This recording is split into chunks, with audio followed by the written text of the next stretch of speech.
I want to do a real quick review on the SGC lift kit, coil-over lift kit, single A arm for the Yamaha Drive2. This is a 2021 Yamaha Drive2. It's an AC cart.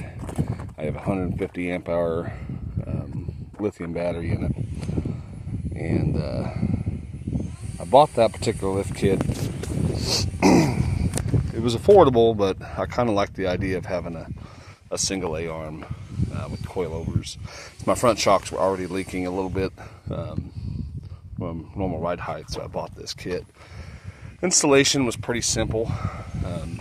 The front anyway, obviously getting the alignment, get your camber set, getting everything tracking straight, worked out pretty good.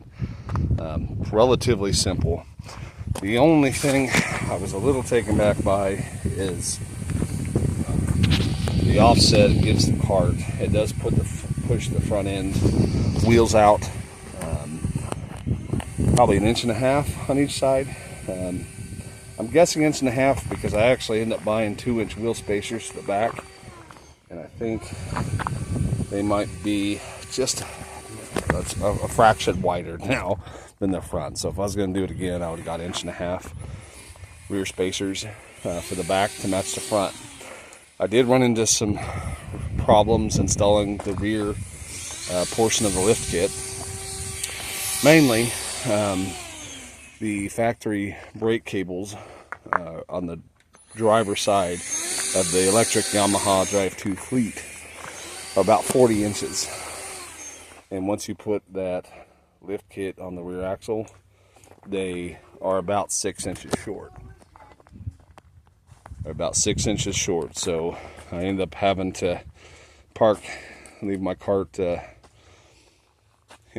broke down for a week, which was really unfortunate.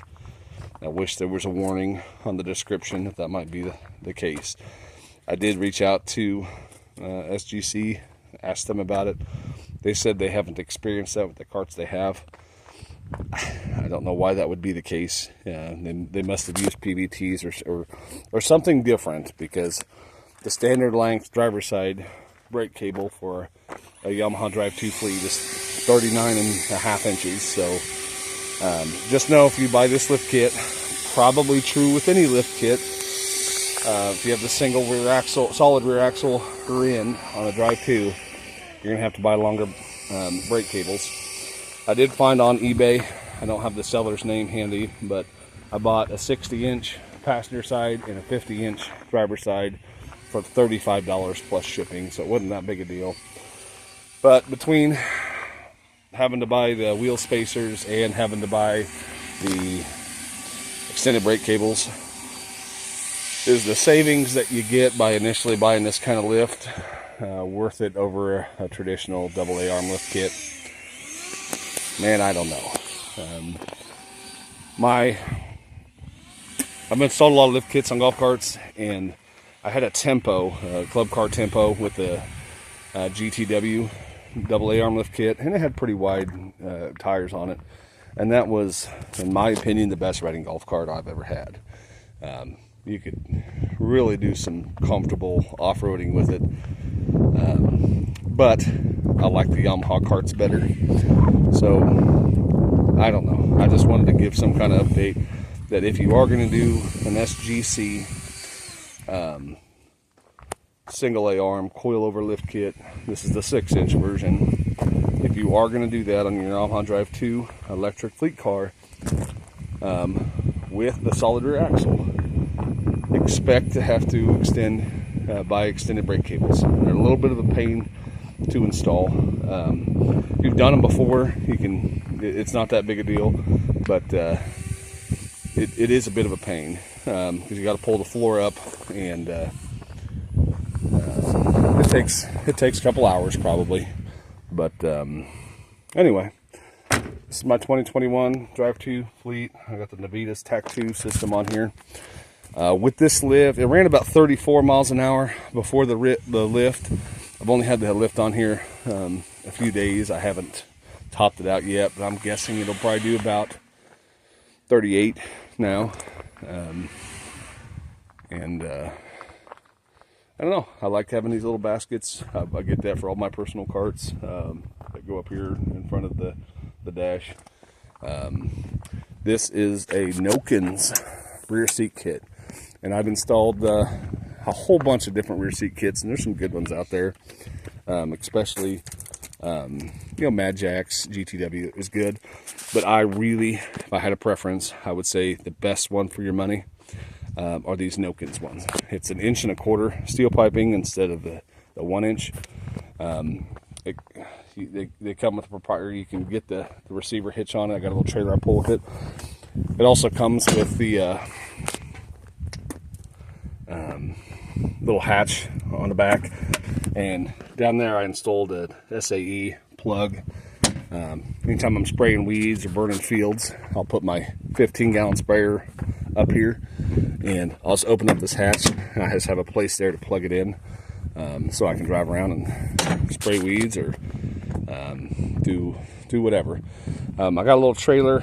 I'm gonna have to get a lower receiver for it. I was pulling it around today, and it was pretty cockeyed. But anyway, we go to baseball practice, football practice, whatever it is. I like to hook up my little trailer, pull all of our equipment, and take our family to practice, to games, whatever.